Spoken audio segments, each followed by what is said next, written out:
आतंकी घटनाएं, बहुत ही सारे सीरियस क्वेश्चंस, और जम्मू डिवीजन में जिस तरह से आतंकी हमलों में हम इजाफा देख रहे हैं, तेजी देख रहे हैं, और ये नंबर लगातार बढ़ता जा रहा है। और ऐसा नहीं है रातों रात हुआ है। अगर आप पिछले 32 महीनों में जम्मू डिवीजन पर खास तौर पर नजर डालेंगे तो ये एक सोची समझी रणनीति जो है वो पाकिस्तान की जो डीप स्टेट है, चाहे वो पाकिस्तानी फौज हो, चाहे वो आईएसआई हो, भारत के खिलाफ उनकी ये एक स्ट्रैटेजी का हिस्सा है, जिसमें वो एक बार फिर से 90s में जो फ्रंट भारत के खिलाफ खोला गया था टेररिज्म को बढ़ावा देने के लिए, इंडियन आर्मी को वीक करने के लिए, इंडियन स्टेट को वीक करने के लिए, अपने उसी प्लान पर लौट गए हैं। अब सवाल ये है कि उस टाइम जिस तरह से इंडियन आर्मी ने ऑपरेशन सर्प विनाश से आतंक का फन कुचल दिया था, इस फन को कुचल दिया था, क्या उसी ऑपरेशन का वक्त एक बार फिर से आ गया? हमारे साथ 3 खास मेहमान होंगे।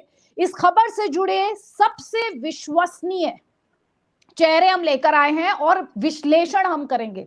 सनसनीखेज खबर बनाना हमारी कोशिश नहीं है। हमारी कोशिश है आप तक फैक्ट्स पहुंचाना, रियलिटी पहुंचाना। तो वही कोशिश हम करेंगे। हमारे साथ पाकिस्तान से पीएमएलएन के नेता डॉक्टर इरशाद अहमद हैं, हमारे साथ ललित अंबरदार जी हैं, एक्टिविस्ट हैं और पॉलिटिकल एनालिस्ट हैं, और हमारे साथ मेजर जनरल एसपी सिन्हा हैं, डिफेंस एक्सपर्ट हैं। तीनों से बात करेंगे, लेकिन उससे पहले किस तरह से पाकिस्तान की नापाक करतूतें लगातार जारी हैं, आतंकियों को ट्रेन कौन कर रहा है, आतंकियों तक असला कौन पहुंचा रहा है, इस रिपोर्ट में समझिए। जम्मू कश्मीर में घुसपैठ कर रहे पाकिस्तानी आतंकियों के पास अमेरिकी हथियार मौजूद हैं। ये वही हथियार है जिन्हें अमेरिकी सैनिक 2021 में अफगानिस्तान में छोड़ गए थे। अब ये अमेरिकी हथियार पाकिस्तान के आतंकी संगठनों के हाथ लग चुके हैं। पाकिस्तानी सेना ने अफगानिस्तान की सत्ता पर काबिज तालिबान से इन हथियारों की डील की और उन्हें पाकिस्तान में मौजूद हर आतंकी संगठन तक पहुंचा दिया। अब इन्हीं अमेरिकी हथियारों की मदद से पाकिस्तान जम्मू कश्मीर में दहशत और आतंक का पुराना दौर वापस लाने की कोशिश में जुटा हुआ है। तालिबान के हाथ लगे अमेरिकी हथियार पाकिस्तान के जरिए 2022 से ही कश्मीर तक पहुंचने लगे थे, जिसमें सबसे ज्यादा M4 कार्बाइन राइफल है, जो इन दिनों जम्मू कश्मीर में मारे जा रहे आतंकियों के पास से बरामद हो रही है। पाकिस्तान आतंकी जम्मू कश्मीर में सेना पर हमला करने के लिए M4 कार्बाइन का इस्तेमाल कर रहे हैं और इसी हथियार से वो सेना के काफिले पर पहली फायरिंग करते हैं।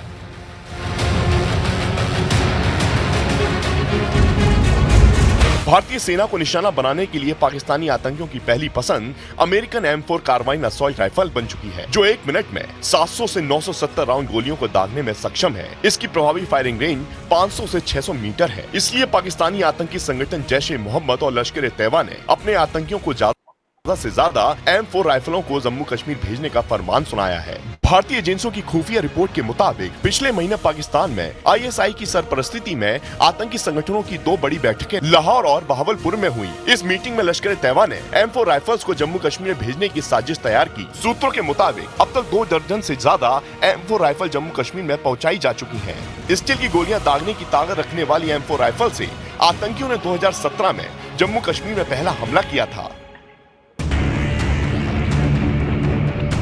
अमेरिकी सेना ने 2021 में अफगानिस्तान से लौटते वक्त करीब 3.5 लाख हथियार वहीं छोड़ दिए थे, जिसमें 3,16,000 से ज्यादा छोटे हथियार थे और 16,000 हैवी वेपन शामिल थे। इनमें M4 स्नाइपर और M4 carbine rifles, M16A4 rifles, M249 machine gun, AMG rifles, M4A1 carbine, M16A2A4 assault rifle शामिल थे।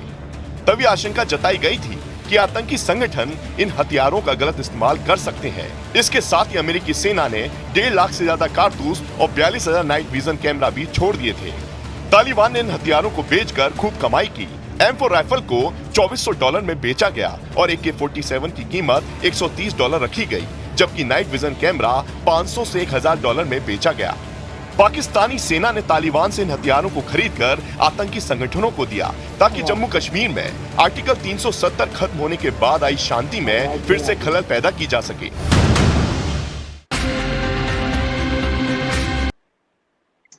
तो आप देख रहे हैं कि किस तरह से ये जो आतंकी हैं इन तक हथियार पहुंचाए गए हैं। डॉक्टर इरशाद अहमद, जिस तरह से इंडियन आर्मी को टारगेट किया जा रहा है, भारत में तमाम डिफेंस एक्सपर्ट्स ये बात कह रहे हैं कि ये एक्ट ऑफ वॉर है और पाकिस्तान जो सीधे तौर पर तो इंडिया से नहीं लड़ सकता, अब वो इसी तरह की, वैसे कोई नई बात आपके लिए है नहीं, आप घात ही लगाकर हमला करते हैं, घात लगाना आपकी फितरत है, तो आप क्या एकम्प्लिश कर पाएंगे? आपको पहले भी इंडिया ने तोड़ा है आपकी इस तरह की नापाक साजिशों को, और एक बार फिर से आप मुंह की खानी के लिए तैयार रहिए। बहुत शुक्रिया। मैं अदिति जी, मैं ये कहूंगा कि मैं हमेशा ये कहता हूँ कि खुदारा बाज आ जाइए अपनी दहशतगर्दी से। आप ये देखिए कि आपको मालूम है कि हमारे अपनी बात कर रहे हैं, सुन लीजिए, पहले बात सुने, सवाल किया आपने मुझसे, जवाब लीजिए।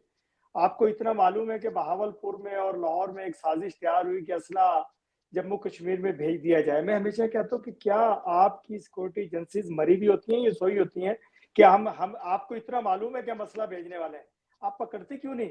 अगर ऐसा पकड़ के किसी दिन दिखाएं कि मेरी फोर्स या मेरे लोग हिंदुस्तान में या मकबूजा कश्मीर में असला और बारूद भेज रहे हैं और आपने मौके पे उनको पकड़ा, जब आपके मुल्क में जहां आप दहशतगर्दी खुद से फैलाते हैं, जहां आपके दहशतगर्द खुद से मरते हैं और आपकी फौज को मारते हैं, तो इल्जाम आप पाकिस्तान पे लगा देते हैं। मुझे देखिए, हो गया आपका झूठ, आज मेरे मुल्क में हो गया आपका झूठ। आप ये कह रहे थे आप पकड़ के बताते क्यों नहीं है? मैं आपको एग्जांपल दे रही हूँ, अब मैं एग्जांपल दे रही हूँ। अजमल कसाब, सुन लीजिए, अजमल कसाब को, नहीं सुन लीजिए, आपने सवाल पूछा तो जवाब के लिए तैयार आ कीजिए आप, ऐसे नहीं है, कोई भाषण का मंच नहीं है। तो फिर मुझे अजमल कसाब जिंदा जीता जागता सबूत था, मौके से पकड़ा गया था। जो बातें आप कह रहे हैं ना, मौके से पकड़ा गया था, प्रूफ के साथ, एविडेंस के साथ। अब आपके मुंह में दही जम जाएगा। आप सुने, दही नहीं जमेगा, मैं लस्सी पिलाऊंगा आपको। नहीं, आप अपने आप खुद ही पी ले, आप खुद ही अफोर्ड कर ले। अभी भी यही हुआ कि आपके कश्मीर में कुछ लोग पकड़े गए, उनसे चॉकलेट के रेपर पकड़े गए। वहां जो अजमल कसाब को पकड़ा हुआ मिल्क पैक के डब्बे पकड़ के आपने कह दिया ये पाकिस्तानी है, हालांकि वो आपका तैयार करता दहशतगर्द था, उसका घर आपके यहाँ था, और उसका घर आपके यहाँ था, और आप ही के जर्नलिस्ट से पहुंच गए वहां पे और उसको एक्सपोज कर दिया। आप हमारे मुल्क से भागने कितना झूठ बोलते हैं आप, प्यार करते हैं, और वो आपके मुल्क में आप इतना झूठ कैसे बोल लेते हैं सर? इसलिए कि मैं सच्चा आदमी हूँ, मैं सच बोलता हूँ, आपको झूठ लगता है। ये आपके हर बात में झूठ है, कितना बोल ले, कैसे झूठ बोल लेती है, कला कहाँ से आती है? आप सच सुनना नहीं चाहती हैं, इसलिए मैं सच बोलता हूँ। तो मैं इसलिए कह रहा हूँ कि जब आपको मालूम हो गया कि दहशतगर्द मेरे मुल्क से आने वाले हैं, आपके मुल्क में पकड़ा क्यों नहीं? आपको मालूम हो गया कि असला आपके मुल्क में पहुंचाया जा रहा है, चलिए जवाब लीजिए अब, चलिए पकड़ा क्यों नहीं, अब जवाब ले लीजिए, जवाब लीजिए जनरल से ना। इसका जवाब दीजिएगा कि हाँ, जनरल साहब दे दीजिए जवाब लीजिए तो सही आप। आदिति, यदि आप समझती हैं कि मिस्टर इरशाद सत्य बोलेंगे तो आप ओवर एक्सपेक्ट कर रही हैं, ये नहीं सही है। ये पाकिस्तान के लोग LDD में विश्वास करते हैं, लाई, डिसीट एंड डिसेप्शन। झूठ बोलो, झूठ बोलते रहो और डिनायल मोड में रहो, कुछ भी हो जाए। कसाब मेरा आदमी नहीं था, ओसामा बिन लादेन हमने नहीं लाया, ओसामा बिन लादेन पाकिस्तान में नहीं है, दाऊद पाकिस्तान में नहीं है। मतलब पूरा विश्व जानता है, लेकिन ये नहीं मानेंगे। ब्यूटी इनका ये है कि टोटल डिनायल मोड में रहते हैं। इनका बस चले तो सूर्य पूरब में उगता है, वो भी डिनाई कर देंगे। ये पहली बात तो ये है। दूसरी बात जो मैं कहना चाहता हूँ कि मुझे इस देश पे, एक्चुअली मैं पाकिस्तान से बहुत खुश हुआ थी। क्यों? ये खुद अपने पांव पे कुल्हाड़ी मारते हैं। इनको देश पे कंसंट्रेट करना चाहिए, आर्थिक विकास करना चाहिए, गरीबों का ध्यान देना चाहिए। ये जम्मू कश्मीर लगे हुए हैं, इनके घर में आग लगा हुआ है। और ये एक बिहार में कहावत है, जब आग लगी अपनी झोपड़िया में हम गाये मल्हार। अरे तुम्हारे झोपड़ी में आग लगा हुआ है, उसको बुझाओ, आर्थिक व्यवस्था ठीक करो। प्रधानमंत्री तुम्हारा आर्मी चीफ भीख मांगता रहता है कटोरी ले जाके, उसको ठीक करो, अपनी इज्जत बचा लो। इमरान खान को कैसे सऊदी अरबिया ने फ्लाइट दिया था, वापस भेज दिया, सही, वो सिविल फ्लाइट में आया। अपनी इज्जत का तो फलूदा निकलता है तुम्हारा, लेकिन तुम लोग को कोई फर्क नहीं पड़ता है। तुम लोग यूज्ड टू हो गए हो, तुम्हें कोई फर्क नहीं पड़ता है। कितना भी आदित्य इनको एक्सपोज कर दो, अभी कसाब का आपने उदाहरण दिया, इनको कोई फर्क नहीं पड़ता है। नहीं, ये ऐसे बता दिया ना इन्होंने कि इंडिया का था, कसाब भी इंडिया का था, एक्सपोज इनकी कंट्री में चला, वही उसके घर पहुंच गए पत्रकार, लेकिन था वो वही कहां से लेके आए? अब इस लेवल का झूठ है, इसको क्या करोगी तुम? ये इस लेवल के झूठ कोई बोलता है तो क्या करोगी आदित्य? क्या कर सकती हो? इनके गर्दन पे सवार होके तो सच खुलवा नहीं सकती हो। इनके डीएनए में है, इनके डीएनए में झूठ बोलना है। ये पूरी तरह से बर्बाद हो चुके हैं और मैं इनसे बहुत प्रसन्न हूँ। ये जब तक अपना देश के अंदर नहीं देखे, ये बाहर देखे, लुक इनवर्ड, आत्मा को देखो, आत्मा को देखो, बाहर मत देखो मिस्टर इरशाद, अपने आप अंदर देखो। अंतःकरण में ही शांति है, अंतःकरण में ही विकास है, अंतःकरण में देखो। बाहर देखते हो, देखते रहो और बर्बाद हो और भिखमंगा हो जाओ। और कटोरी लेके घूमो, मुझे कोई फर्क नहीं पड़ता है। हम तुम्हें ठोकते रहेंगे, हम तुम्हें ठोकते रहेंगे मिस्टर इरशाद, हम तुम्हारे बैटलफील्ड में भी ठोकेंगे और ठोकते रहेंगे। और तुमको जैसा मोदी जी ने कहा कटोरी लेके भीख मंगवाएंगे, वही होगा। हम भीख मंगवाएंगे तुम्हें। तुम एक दिन अचानक सवाल था यार, आपको। देखिए, कटोरी को छोड़िए, कटोरी को छेड़िए, देगचे में आइए, देगचे में आइए, बात सवाल का जवाब दीजिए कि आपके मुल्क में दहशतगर्द पाकिस्तान से जाते कैसे हैं। इतना सा सवाल किया आपने, चीखो चिल्लाहट शुरू कर दी। चलिए जवाब लीजिए, जवाब लीजिए। ललित अंबरदार ये पूछ रहे हैं कि आपके यहाँ चले कैसे जाते हैं। इनके यहाँ से इनकी फौज इन्फिल्ट्रेट कराती है, उन्हें ट्रेनिंग देती है, उन्हें M4 असॉल्ट राइफल देती है, ये फिर भी पूछ रहे हैं ये कैसे चले जाते हैं। ललित अंबरदार, ललित अंबरदार से जवाब ले लीजिए। से काबुल तक आ गए। अरे जवाब ले लीजिए, नहीं जवाब ले लीजिए, जवाब ले लीजिए। आपको बहुत सारे जवाब मिलते हैं, आप मानते नहीं, आप स्टेट इन डिनाइल है, तो आप कैसे चेंज होंगे। जी अदिति जी, आपको ये मानना पड़ेगा कि हमारी मुसीबत क्या है। पावरफुल फौज है मेरी कि वो अंदर घुसा के आते हैं। हाँ, बस वो 4 बार सरेंडर कर दिया, बस 4 बार सरेंडर कर दिया, इतनी पावरफुल है, इतनी बार धूल चाट 93,000 प्रिजनर्स, 71 वॉर में 93,000 प्रिजनर्स। विश्व के इतिहास में इतना कायर देश नहीं मिलेगा आदिति, विश्व के इतिहास में इतना कायर देश नहीं मिलेगा। विदाउट फाइटिंग 93,000 प्रिजनर सरेंडर किया। इज्जत का तो फलूदा निकल गया। आपका जो याद है ना वो सीन, आपका यह सीन है, आपका army commander, army commander belt खोल के अपने हथियार रख रहा था हमारे अफसर्स के सामने, बेल्ट खोल के हथियार रख रहा था सामने, वो सीन याद है ना। इज्जत का तो फलूदा निकल गया। शर्म से डूब मरो यार, शर्म से डूब मरो, कोई इज्जत नहीं है तुम्हारी। कौन सी आर्मी है? बेल्ट किसने खोला? बेल्ट खोल के हथियार किसने हैंडओवर किया? शर्म से तुम्हारे जवान और अफसर से गर्दन नीचे हुए किए हुए थे। शर्म से तुम्हारे अफसर से जवान गर्दन नीचे किए हुए थे। तुम्हारा इज्जत का फलूदा निकल चुका। विश्व के इतिहास में ऐसा कभी नहीं हुआ। 93,000 prisoner, lock stock and barrel, हथियार रहते हुए, एम्युनिशन रहते हुए तुमने सरेंडर किया। आर्मी के क्या सिखलाई है? Fight to the last man last round, fight to the last man last round. तुम लोग कायर लोग, तुम लोग खाली सरेंडर करना चाहते हो।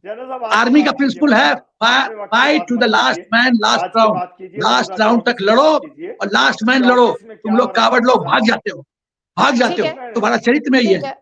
ठीक है, नहीं ये बात नहीं है, 4 जंगे हार गई, ये बात नहीं है। ये तो इनके लिए मेडल किस बात का लेते हैं आदिति ये लोग? इनके अफसर किस बात का मेडल निकालते हैं? एक सेकंड प्रॉपर्टी बेचने के लिए। ललित अंबरदार, ठीक है, बोलिए। आदिति जी, हमें ये समझना पड़ेगा कि हमारे आगे मुसीबत क्या है, चैलेंजेस क्या है। देखिए, पहले पाकिस्तान का वजूद के बारे में सोचना पड़ेगा। पाकिस्तान एक ऑर्डिनरी मुल्क नहीं है, एक नेचुरल ऑर्गेनिक मुल्क नहीं है। पाकिस्तान की बुनियाद झूठ, फरेब, नफरत पे बनी हुई थी। आप जानती हैं 14 अगस्त 1947 तक पाकिस्तान के लोग जो हिंदुस्तानी थे वो हिंदुस्तानी थे, जिन्ना हिंदुस्तानी था, सेक्युलर हिंदुस्तानी, ठीक है। तो 14 अगस्त 1947 को क्या किया? जिन्ना की टू नेशन थ्योरी जो इस्लामिज्म पे आधारित है कि हम लोग हिंदू के साथ नहीं रह सकते, हम सुपरमेसिस्ट है, एक्सक्लूसिविस्ट है, अलगाववाद हमें चाहिए। तो उस नफरत की बुनियाद पे उन्होंने अपनी तत्कालीन मादरे वतन हिंदुस्तान के साथ गद्दारी की और पाकिस्तान बना कैसे? डेड बॉडीज के ऊपर कत्लेआम हुआ। हिंदू और सिख औरतों को लाहौर की सड़कों पे नंगा नचाया गया डोल के ऊपर, ये हालत थी। उससे पहले 16 अगस्त 1946 को नोखाली में जो कत्लेआम किया था इन्होंने, कलकत्ता की सड़कों पे हफ्तों तक हिंदू की लाशों को गिद्ध खाते रहे। तो ये खूनी और फरेब वाले जो बुनियाद है पाकिस्तान की, फितरत खत्म नहीं होगी। और देखिए, जब ये मुल्क बना देते हैं तो जब लोग नया मुल्क बनाते हैं तो क्या करेंगे? अपने मुल्क को संभालने की कोशिश करेंगे, उसको बनाने की कोशिश करेंगे, ये करेंगे, वो करेंगे। हिंदुस्तान उस हालत में भी इनको 50 करोड़ रुपए इनको एड दे रहा है इस हालत में। और ये क्या करते हैं? ये पाकिस्तान से हिंदुस्तान के खिलाफ एक पहला कश्मीर जहाद का जंग शुरू करते थे। 16 अगस्त को इनकी 14 अगस्त को मुल्क बनाते हैं, अक्टूबर में हिंदुस्तान पर हमला कर देते हैं। और हमले की बुनियाद बताता हूँ, जो आज की तारीख में मकबूजा पाकिस्तान अधिकृत जम्मू कश्मीर और लद्दाख है, बताना चाहता हूँ हिंदुस्तानियों को भी इस बारे में नहीं पढ़ा जाता। वहां पे एक भी हिंदू और सिख नहीं बचा, बता रहा हूँ। पंजाब में हिंदू बचे, सिंध में हिंदू बचे, लेकिन आज की तारीख में जो मकबूजा जम्मू कश्मीर और लद्दाख का इलाका है, वहां पे एक भी हिंदू और सिख नहीं बचा। वहां पे या तो मार दिए गए, रेप कर दिए गए, या उन्होंने अपने आप को मार दिया, खासकर औरतों और बच्चों ने मार दिया गया, अपने घर वालों ने मार दिया। तो ये उनकी बुनियाद है। तो उन्होंने कसम खाई हुई है कि ये मुसलमानों के ठेकेदार बने हैं। पाकिस्तान के अंदर जो बच्चों को पढ़ाया जाता है, उनको पाकिस्तान का पहला सिटीजन कौन है? मोहम्मद कासिम, जिसने गजवा हिंद की लड़ाई शुरू कर दी थी 1000 साल पहले। ये पाकिस्तान के बच्चों को पढ़ाया जाता है। पाकिस्तान का पहला सिटीजन, पहला बाशिंदा कौन है? मोहम्मद बिन कासिम। तो ऐसे माहौल के अंदर, ऐसी आइडियोलॉजी के पीछे आपको मानना पड़ेगा कि आपका दुश्मन एक ऑर्डिनरी दुश्मन नहीं है। अब चाइना को बॉर्डर पे संभाल सकते हैं, संभाल रहे हैं हम लोग, ये लोग। और ये जो कह रहे हैं कि हम लोग आपके रोक क्यों नहीं पाते, मानता हूं मैं, हमारी कमी है, हमारी यहाँ डेमोक्रेसी है, हमारे यहाँ डेवलपमेंट की बात होती है, बहुत चीजें बात है। कोई ऐसा हमने ऐसा जैसा रावलपिंडी जैसा कोई हमारे यहाँ कोई केंद्र नहीं है, कोई सेंटर नहीं है जो सिर्फ पाकिस्तान के खिलाफ एक टारगेटेड हो, पाकिस्तान के का कोई निगरानी करते हो। बॉर्डर बहुत बड़ा, कहीं जंगल है, पहाड़ है, घुस जाते हैं। ये हमारी कमी है, ये हम अपनी सरकार से भी पूछते हैं कैसे आते हैं वो लोग, लेकिन आ जाते हैं। और पहली बार नहीं हुआ ऐसे, पिछले 70 साल से आ रहे हैं लोग। तो जब ये आते हैं और ये डिनाई करते हैं, जैसे आपने बोला अजमल के साहब तो पकड़ा, जिंदा पकड़ा गया था, इनके पत्रकारों ने, इनकी जो सबसे बड़े स्टार जो सेलिब्रिटी जो इनके जो जर्नलिस्ट है, उन्होंने उसको घर दिखाया, तब पाकिस्तान को मानना पड़ा। पाकिस्तान ने ऑफिशियली माना है कि उनको उन्होंने जो है उनका आदमी था। और मैं आपको याद दिलाना चाहता हूँ, जब मुंबई ऑपरेशन चल रहा था उस वक्त, जब ओबराय होटल के ताज के अंदर जब वो काफिलों को मार रहे थे, उनमें से एक जहादी अपने हैंडलर्स को कराची में, सारी दुनिया ने सुना, लाइव सैटेलाइट पे वो आवाज आ रही थी, लाइव ऑपरेशन में, कि आप अपने हैंडलर्स को कराची में कह रहा था, आप अल्लाह मियां से हमारी तरफ से दुआ करना कि हमारी जो शहादत हो वो कबूल हो। वो शहादत क्या थी? वो काफिर को मार रहे थे और उसको मालूम था कोई मरने वाला है, और जब कोई मरने वाला था वो भगवान से, अल्लाह से माफी मांगता अगर उससे कोई गलती हो। वो शान से कह रहा था क्योंकि मार रहा हूं, मेरी शहादत होने वाली है, अल्लाह से गुजारिश करो कि वो जो उसको कबूल हो। इस हालात के अंदर अगर आप पाकिस्तान को समझते हैं कि पाकिस्तान की आर्मी एक रेगुलर आर्मी है, इसके बावजूद कि उन्होंने, मैं बार बार बताता हूँ, सबसे बड़ी गलती हिंदुस्तान ने की, हमारी इंदिरा गांधी प्राइम मिनिस्टर ने की, जब उन्होंने तरस खा के जुल्फिकार भुट्टो के ऊपर तरस खा के उसकी पॉलिटिकल करियर बचाने के लिए उन्होंने बेशर्त वो 1 लाख फौजियों को वापस कर दिया, जिनको जुनोसाइड के लिए अंडर इंटरनेशनल लॉ उनको ऊपर कार्रवाई होनी चाहिए थी, जुनोसाइड के लिए against violation of human rights, जो उन्होंने बंगाल के अंदर रेप, मर्डर और मास मर्डर किया था। और आज की तारीख में जब तक हम ये नहीं समझेंगे, हमारे यहाँ से इनके अगेंस्ट में एक सिचुएशनल रिस्पॉन्स हो जाएगी, और ये सिचुएशनल रिस्पॉन्स चलती रहेगी जब तक पाकिस्तान का वजूद है, तब तक वो हिंदुस्तान को तंग करते रहेंगे। और ये भी बताना चाहिए, एक चीज और, पाकिस्तान में भूखे नंगे आम नवाब है, आम लोग है, आम नागरिक है, आम बाशिंदे, लेकिन सबसे अमीर तबका जो पाकिस्तान का है वो रावलपिंडी स्थित पाकिस्तान की आर्मी और ऐसा है, उनको कुछ फर्क नहीं पड़ता। और जैसे मैं पहले भी बता चुका हूं, उनका एक जहादी $100 में पड़ता है। एक AK-47 राइफल तो महंगी है ऑफिशियल रेट के ऊपर, एक जहादी बड़ा सस्ता पड़ता है। उसके दिमाग में जाते हैं जाके हिंदुस्तान के अगेंस्ट वहां पे हमला करो, काफिर को मारो और तुम्हें शहादत मिलेगी, तुम्हें जन्नत मिलेगा। वो चला आता है, 2-3 किलो उसको ड्राई फ्रूट दे देते साथ में। एक अफगानिस्तान से जैसे आपने दिखाया है, वहां से जंग से, ये तो कह रहे हैं कि बेचा हुआ, शुरुआत में बेचा भी नहीं था। शुरू में जब वो जो अफगान तालिबान का जो मेन जो है हकानी नेटवर्क तो पाकिस्तान का आदमी है, तो उन्होंने उस वक्त क्या किया, पहले हफ्ते बताना चाहता हूं, पहले ही हफ्ते जब तालिबान काबुल में आए, पहले ही हफ्ते वहां से कुछ तालिबान POK LOC के ऊपर उन्होंने पूरा राउंड लगाया हथियार लटका के कि अब काबुल तो हमारे हाथ में आ गया, नेक्स्ट डेस्टिनेशन हमारी ये जो है कश्मीर है। तो इसलिए आपको समझना पड़ेगा कि ये कौन है। और एक चीज और, झूठ बोलना, ये झूठ नहीं बोल रहे हैं। इस्लामिज्म में एक टर्म है, इसको बोलते हैं अल तकिया। जिहाद के नाम पे तुम्हें झूठ बोलना पड़े, फरेब करना पड़े, वो पुण्य माना जाता है। तो ये जो पाकिस्तान के रिप्रेजेंटेटिव झूठ नहीं बोल रहे हैं, ये अपनी तरफ से एक स्वाब का काम करे, एक पायस काम कर रहे हैं। ठीक है, जनरल सिन्हा मैं वापस आपको फ्लोर दूंगी, पहले डॉक्टर इरशाद अहमद, उसके बाद जनरल सिन्हा। डॉक्टर इरशाद अहमद, आवाज आ रही है आपको मेरी? आदिति जी आ रही है आवाज आवाज? नहीं है, अभी आई है आवाज। मैं कह रहा हूँ कि नंबरदार जी को मैंने सुना नहीं पूरे तरीके से। मैं ये कहूँगा नंबरदार नहीं, अंबरदार, अंबरदार, ललित अंबरदार जी को मैंने सुना सही तरह। नाम तो ठीक बोल दो भाई। पिंडी में हेडक्वार्टर से पूछ लीजिएगा कि मेरा नाम क्या है, वो जानते मेरा नाम। मुझसे गलती होगी जी, मैं माजरत चाहता हूँ आपसे, आपका नाम गलत लिया मैंने। मैं ये कहूँगा याद रखिएगा, हॉट करेगा ये नाम आपको। के नाम पे मुल्क बना, हमने कलमे के नाम पे मुल्क बनाया, ला इलाहा इल्लल्लाह मोहम्मद रसूलुल्लाह के नाम पे, और ये एक नजरिए के नाम पे बना और बड़ी कुर्बानियों से बना। आप ये बात कर रहे हैं कि हमने सिखों और हिंदुओं को मारा। आपको मैं एक बात बताऊं, हमारे दादाजी ने हिजरत की थी हिंदुस्तान से, दिल्ली में होते थे हमारे पेरेंट्स, तो वो हमें बताते थे। मेरा सवाल सुनिए, आप मेरा सवाल सुनिए, बहुत बड़ा गंदा प्रोपेगेंडा आप सुन लीजिए मेरी बात। आप मैं मेरे से अब ये 47 46 से आइए, अब आप 2024 में 2024 में आ जाइए और मुझे ये बताइए, आपके यहाँ पर ये जो तमाम आतंकी संगठन बैठे हुए हैं, ये आपके कौन से मंसूबे को आगे बढ़ा रहे हैं? बस इतना बता दीजिए। देखिए मैं आपको एक बात बताऊं, ये जो दहशतगर्दी और ये आतंक की बातें आप लोगों के मुंह से अच्छा ही नहीं लगती, क्योंकि खुद ये जो दहशतगर्दी है, इसके पीछे वर्दी है नारा तो आपके यहाँ लगता है?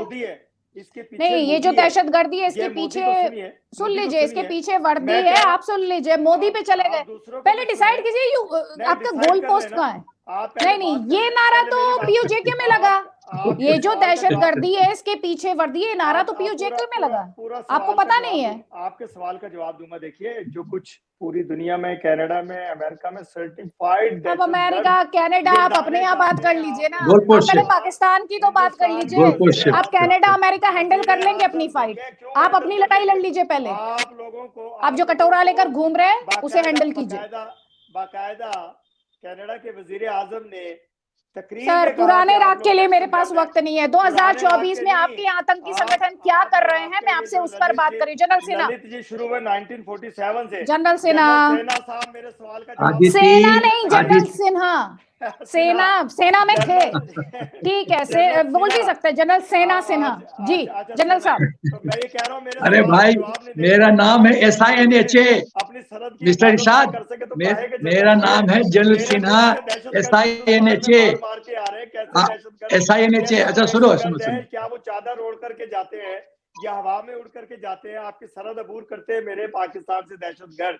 मेरी आर्मी इतनी मजबूत है कि वो आपके अंदर घुसती है, बंदों को मारती है, वापस आ जाती है। डॉक्टर इरशाद अहमद, आपकी आर्मी की करतूतें दुनिया भर ने देखी है। वहाँ टीटीपी पीट रहा है, यहाँ भीख मांगी सीज फायर की ना। आप शर्म कर लीजिए, चुपचाप बैठिए, आप चुपचाप बैठिए। जनरल बाजवा गिड़गिड़ाए सीज फायर के लिए, बोले 2 फ्रंट पर नहीं लड़ पाएंगे। तभी आपकी आर्मी की शान में और क्या सुनना चाहते हैं और क्या समझना चाहते हैं? 4 बार हारने वाली सेना, 93,000 सैनिकों का surrender, instrument of surrender, Niazi एक ऐसा नाम बन गया कि इमरान खान अपने नाम में नहीं लगाना चाहते थे। अब जवाब सुनिए जनरल सिन्हा।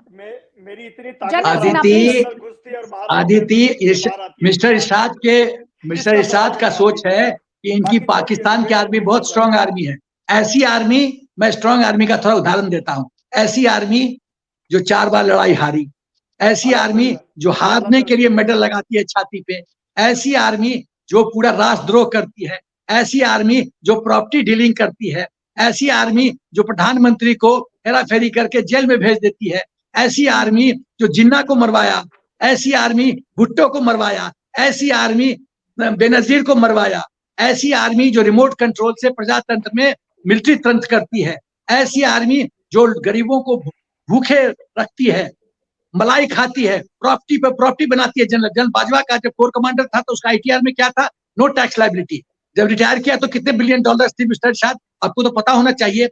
अमेरिका में कोठी, लंदन में कोठी, और गरीबों का क्या हालत है? तो ये इनकी तो ये नहीं औकात है कि अपनी औरतों का इज्जत बचा ले जो चाइना में उनके साथ मां बहनों के साथ होता है। लेकिन इन्होंने एक सवाल पूछा, ये कह रहे हैं आपके यहाँ इन्फिल्ट्रेट कैसे कर जाते हैं? आपके यहाँ इन्फिल्ट्रेट कैसे कर जाते हैं आतंकी? मैं बताता हूँ। हाँ बताइए। मैं आदिति मैं बताता हूँ इन्फिल्ट्रेट कैसा करते हैं। वहां जो जम्मू एंड कश्मीर में वो जो क्षेत्र है पीर पंजाल का, इतना थिक जंगल है, माउंटेनियस टेरेन है कि तुमको 10 गज पे जो आदमी खड़ा आतंकी नहीं दिखाई देता। Humanly it is not possible. Humanly it is not possible कि एवरी इंच को स्कैन करो। पॉसिबल नहीं है, उसी का ये फायदा उठाते हैं। प्लस लोकल सपोर्ट, जो वहाँ के हमारे अनफॉर्चुनेटली हिंदुस्तान में कुछ लोग शारीरिक रूप से यहाँ हैं और मानसिक और भावनात्मक रूप से पाकिस्तान के साथ हैं। समस्या ये है क्योंकि इनको पूरी तरह से ब्रेन वॉश किया गया है। ओजीडी ओवरग्राउंड वर्कर्स हैं, अंडरग्राउंड वर्कर्स हैं, स्लीपर सेल्स हैं, लोकल सपोर्ट है। लोकल सपोर्ट इनको आतंकियों को घर में रखते हैं और वो जो आतंकी हैं इतने जल्लाद हैं, राक्षस हैं कि उसको वो बेटियों बहनों के साथ दुर्व्यवहार करते हैं और फिर भी ये चुप रहते हैं। तो इंटेलिजेंस सपोर्ट है कि फौज यहाँ आ रही है, फौज वहां जा रही है। समस्या ये है इन्फिल्ट्रेशन। आदित्य, IBS इम्प्लीमेंटेशन के बाद, इंटीग्रेटेड बॉर्डर मैनेजमेंट सिस्टम के इम्प्लीमेंटेशन के बाद काफी सुधार हुआ है, but every inch you can't cover, उसी का ये फायदा उठाते हैं। और लोकल सपोर्ट है, हथियार कैसे आता है, वो खाली हाथ आते हैं, हथियार होता है। ऑपरेशन सर्प विनाश, जो कि इंडियन आर्मी पहले भी चला चुकी है, एक बार फिर से कहा जा रहा है कि पाकिस्तान जो टेररिस्ट भेज रहा है उनका इलाज ऑपरेशन सर्प विनाश 2 है। आदित्य, ऑपरेशन सर्प विनाश 2003 में हुआ था और 2003 में देखिए आपको आतंकियों को शक्ति कहां से मिलती है और उसी का उत्तर है उसी में कैसे इनको सॉर्ट आउट किया जा सकता है। शक्ति मिलती है क्योंकि टेरेन के माध्यम से घुसपैठी आसान है। फिर इनको आपको बोलने दो, रुक जाइए 2 मिनट। हाँ बोलिए जनरल। फिर इनको लोकल सपोर्ट मिलता है, OGW के माध्यम से फाइनेंशियल सपोर्ट मिलता है, शेल्टर मिलता है, कवर मिलता है, इंटेलिजेंस इनपुट मिलता है और पाकिस्तान से हथियार और पैसा मिलता है। तो इसीलिए फ्लरिश करते हैं। आप बताइए कि 47 से लेके हमने सब कुछ किया, सब विनाश किया, सब कुछ किया, स्थिति में कोई परिवर्तन आ ही नहीं सकता है क्योंकि सोच में कीड़ा है, सोच में राक्षसी है, इनकी टीचिंग गलत है। 3M मौलवी मदरसा एंड मस्जिद ने इन बच्चों को इतना, बच्चे भगवान का रूप होते हैं, सब बच्चे चाहे किसी धर्म के हो, उसमें उसके माइंड में जहर डाला जाता है मदरसा में, और ये जहर के लोग प्रोटेक्ट हैं। और इनको देखिए मिस्टर इरशाद ऐसे लोगों को, हमारी सेना बहुत सशक्त है ऐसे। अरे यार सशक्त है तो बैटल फील्ड में अपना शक्ति क्यों नहीं दिखाती है? बैटल फील्ड में क्यों नहीं शक्ति दिखाती है? बेल्ट उतारते हुए देखा था 71 वॉर का सीन, बेल्ट उतारते हुए नियाजी सरेंडर कर रहा था अपना हथियार। अरे शर्म से मर जाओ, शर्म से मर जाओ। भारत ने ऐसा कभी किया क्या? भारत की सेना कभी की ऐसा? शर्म से मर जाओ। काउंटर ले लीजिए। सिन्हा साहब सुनिए, आप ये अरे सिन्हा साहब क्या बोलते हो? सुनिए, शर्म आनी चाहिए तुम लोग को, मुंह खोलने से पहले शर्म आनी चाहिए। मुंह खोलने से पहले तुम लोग डिस्ग्रेस हो, मानवता के नाम पे डिस्ग्रेस हो। तुम लोग राक्षसी सोच रखने वाले हो, तुम्हारा ब्रेन वॉश किया गया है, तुम्हारे माइंड में जहर डाला गया है और तुम जहर डालेगा हिंदुस्तान के खिलाफ। और तुम लोग यहाँ के कुछ पॉलिटिकल सिस्टम का फायदा उठा के देश को कमजोर न करना चाहते हो। नहीं कभी सक्सीड करोगे, नहीं सक्सीड करोगे। ठीक है सर, जवाब ले लीजिए। अपना दिमाग का वो खत्म हो गया आपका। अरे दिमाग पे मत जाना, खत्म हो गया, दिमाग पे मत जाना, खत्म कर देंगे तुम्हारा दिमाग खत्म करेंगे इरशाद, तुम्हारा दिमाग खत्म करेंगे। तुम्हारे दिमाग में जो फितूर है ना, तुम्हारे दिमाग में जो फितूर है ना इरशाद, उसको खत्म करने की जरूरत है। वो जहर को खत्म करना पड़ेगा, तुम्हारे जहर उसको व्हाइट वॉश करना पड़ेगा। जब ज़हनी तौर पे इंसान को, अरे चुप रहो, तुमको कोई बोलने का हक नहीं है। You have no right to speak. तुम लोग जल्लाद हो, राक्षसी सोच रखने वाले हो, विश्व शांति के लिए खतरा हो, विश्व में तुमको धरती पर जीने का कोई अधिकार नहीं है। Death to Pakistan is the only answer, death to Pakistan is the only answer. तुम लोग की पूछ पकड़ के तुम लोग की मौत की सजा देने की जरूरत है। You people are disgrace to the world, disgrace to the world है। तुम लोग अपना घर तो संभाल नहीं पाते। डॉक्टर इरशाद अहमद 20 सेकंड्स का काउंटर, जल्दी से। डिस्ग्रेस, मैं ये कह रहा हूँ, मुंह छुपा के भागो तुम लोग यहाँ से, पहले मुझे बोलने दें, मुंह छुपा के भागो। You are disgrace. एक second, let him speak for 20 seconds. चलो, बेशरम लोग, कह रहा हूँ कि देखिए जनरल साहब फरमा रहे थे, बेशरम लोग है ये लोग। देखिए कि जी हमें कश्मीर में मदद करते हैं वहाँ के मकामी लोग। अरे कश्मीर से तुमको क्या मतलब है? Who are you? कश्मीर से क्या मतलब है? महाराजा हरि सिंह ने किसको दिया था प्रॉपर्टी? किसको दिया था बताओ, मेरे इस उत्तर दो इसका। हरि सिंह जी ने किसको दिया था ये प्रॉपर्टी? महाराजा ने किसको दिया था प्रॉपर्टी? बताओ बताओ कैसे दिया था, किसको दिया था प्रॉपर्टी? ज्ञान तो कुछ है नहीं इधर, तो खाली है, खाली आतंकवाद, खाली आतंकवाद, खाली आतंकवाद। एक सेकंड पागल हो गया ये आदमी। एक सेकंड, बड़ा अफसोस होता है मुझे आप लोगों पे। मैं ये कह रहा हूँ कि हमें एकदम मदद, आप तुम लोग जो हो ना, कश्मीर के मानवता के नाम पे कलंक हो, मानवता के नाम पे काला धब्बा हो, तुम्हारी मौत ही मौत पाकिस्तान की मौत की उत्तर है। ठीक है, एक सेकंड, ठीक है। मैं बोलूं कि ना बोलूं? बोलिए बोलिए, जल्दी से बोलिए। अरे क्या बोलोगे, बोल नहीं सकते, बोल नहीं सकते, बोलने का कोई हक नहीं है। जो आदमी आतंकी है उसको बोलने का कोई हक नहीं है। सजाए मौत इज द ओनली आंसर। कोई बोलने का हक नहीं है तुमको। चुपचाप सुनो जो हम लोग बोलते हैं, एक सेकंड, और जाके बाल्टी में अपना नाक डुबाओ। जनरल सेना, धिक्कार है तुम लोग को। अच्छा ठीक है, ठीक है, एक सेकंड। अच्छा, खांसी भी हो गई, देखिए झूठ बोल बोल के गला खुश्क हो गया। अरे आप दूसरों पे टिप्पणी मत किया कीजिए। झूठ बोल के नहीं, सच बोल के मिस्टर साहब, सच बोल के, झूठ बोल के नहीं। हम लोग झूठ नहीं बोलते, हम पाकिस्तानी नहीं है। मैं कह रहा हूँ, हम झूठ नहीं बोलते, हम पाकिस्तानी नहीं है। पाकिस्तानी झूठ बोलते हैं। जनरल साहब आधा मिनट मुझे बोलने दीजिए। मैं कह रहा, आप कह रहे थे कि वहाँ के मकामी लोग हमारी मदद करते हैं। अरे बहुत झूठ बोलते हो यार, ये थोड़ा कम बोला करो। आप ये देखिए, दाल में नमक चलता है, नमक में दाल नहीं चलता है मिस्टर साहब। कितना झूठ बोलोगे? तो आपकी नफरत के अगेंस्ट वो करते हैं, क्योंकि वो लोग आपसे नफरत करते हैं कश्मीरी, क्योंकि आप जुल्म करते हैं उन पे। वो जहर तुमने बोया है, मैं हमेशा ये कहता हूँ, वो जहर तुमने बोया है, वो जहर मौलवियों ने बोया है, मदरसा में बोया है वो जहर। नफरत करते हैं भारत से, कश्मीरी नफरत करते हैं। इरशाद अहमद, एक और कश्मीरी से बात कर लीजिए, सुन लीजिए, एक और कश्मीरी से बात कर लीजिए, जवाब मिल जाएगा आपको। ललित अंबरदार, वैसे आपको पता नहीं है, is a Kashmiri activist, is a Kashmiri. सुन लीजिए जवाब। सुनिए, इनको बताना चाहता हूं, जो ये कश्मीरी इस्लाम के नाम पे उम्मीद करते हैं कि वो इनकी मदद करते हैं, इनको बताना चाहता हूं, जब 47 से पहले जिन्ना आए थे कश्मीर, वो कोहाला ब्रिज बोलते हैं वहां पे, मकबूजा कश्मीर और कश्मीर के बीच में है, ठीक है। वहां पे कश्मीरी मुसलमानों ने जिन्ना को जूते के माला पहनाई थी। और आप अपने GHQ रावलपिंडी में पूछ लीजिए मकबूल शेरवानी का नाम, मकबूल शेरवानी ने आपकी पाकिस्तानी आर्मी को ऐसा धमाल कर दिया था, ऐसा कर दिया था कि वो दोबारा बारामूला के आगे आ नहीं पाए थे। इससे हमारी फौजें लड़ रही थी, महाराजी की फौजें लड़ रही थी, लेकिन मकबूल शेरवानी का रोल बहुत बड़ा था। तीसरी बात, अभी हाल ही में जम्मू कश्मीर का मुस्लिम राइफलमैन औरंगजेब, हिंदुस्तानी आर्मी का जांबाज, वो शहीद हो गया। आपके दहशतगर्दों ने, जादू ने उसको मारा। और उसको जानते, उसके बाप ने क्या बोला? मुसलमान, कश्मीरी, हिंदुस्तानी मुसलमान। उसने कहा कि मेरे 3 बेटे और हैं और तीनों को हिंदुस्तानी फौज में भेजूंगा ताकि पाकिस्तानियों के साथ बदला ले सके। आप ये मत कहिए कि इस्लाम के नाम पे आपने ठेका ले रखा। अगर आपको इस्लाम, मुसलमानों को इतना ख्याल होता तो आप अपने मुल्क में बलोचों के ऊपर रेप और मर्डर नहीं करते। आप वहां पे अहमदियात को कत्लेआम नहीं करते। आप वहां पे पश्तून, आपने अदिति आपने बोला ना, ये जो दहशतगर्दी है इसके पीछे वर्दी है, इसका ओरिजिन स्लोगन का पश्तून तहफ़्फ़ुज़ मूवमेंट का है। उन्होंने कोई नारा पहले बुलंद किया था, ये जो दहशतगर्दी है इसके पीछे वर्दी है, तो उनके साथ हो रहा है। तो सिंध में हो रहा है, तो अपने शिया लोगों के साथ। अहमदियात ने पाकिस्तान बनाया, आगे थे पाकिस्तान बनाने में। आज की तारीख में अहमदियात के लिए, पाकिस्तान के लिए 2 गज जमीन कब्र के लिए नहीं मिलती, क्योंकि ये मुसलमान ही नहीं मानते उनको। तो अगर ये अपने मुसलमानों को नहीं मानते, शियाओं को नहीं मानते, तो आप हिंदुओं को क्यों छोड़ेंगे? ये लोग, इनसे नफरत, मैंने बोला ना, नफरत है। और हमारा रिस्पॉन्स इंटरनली तो होगा ही होगा। मैं समझता हूं वक्त आ गया है बलूचिस्तान की आजादी को हिंदुस्तान ऑफिशियल लेवल पे उसको रिकॉग्नाइज करे और उनको मदद दे। यहाँ पे हिंदुस्तान के अंदर उनका एक रिप्रेजेंटेटिव होना चाहिए बलूचिस्तान का। दूसरा, पश्तूनों के साथ, पश्तून ये जो लाइन है अफगानिस्तान और पाकिस्तान के बीच, वो मानते नहीं है वो। इसलिए एक कारण ये भी है, एक रीजन ये भी है जो आप देख रहे हैं बढ़ावा हो रहा है, क्योंकि वहां पे तालिबान जो है ना, जिसमें हिलेरी क्लिंटन ने इनको बोला था ना, अपने आंगन में सांप पालोगे तो तुमको काटेंगे, वही तालिबान इनको खा रहे हैं अभी। इनकी हालत खराब हो रही है। तो पाकिस्तान को बचाने के लिए एक ही तरीका है कि इस्लाम के नाम पे पाकिस्तानी अवाम, पाकिस्तानी मिलिट्री, पाकिस्तानी पॉलिटी को खड़ा किया जाए हिंदुस्तान के खिलाफ। ये इनका तुर्फ का है। उसलिए करते उनको बताना चाहता हूँ, शायद ये नवाज शरीफ की पार्टी के आदमी है, इनको बताना चाहता हूँ, नवाज शरीफ ने हाल ही में क्या स्टेटमेंट दिया, ऑफिशियल स्टेटमेंट दिया, कहता हमने कारगिल करके हिंदुस्तान के ऊपर जो दगाबाजी की, हम उसके जिम्मेवार हैं।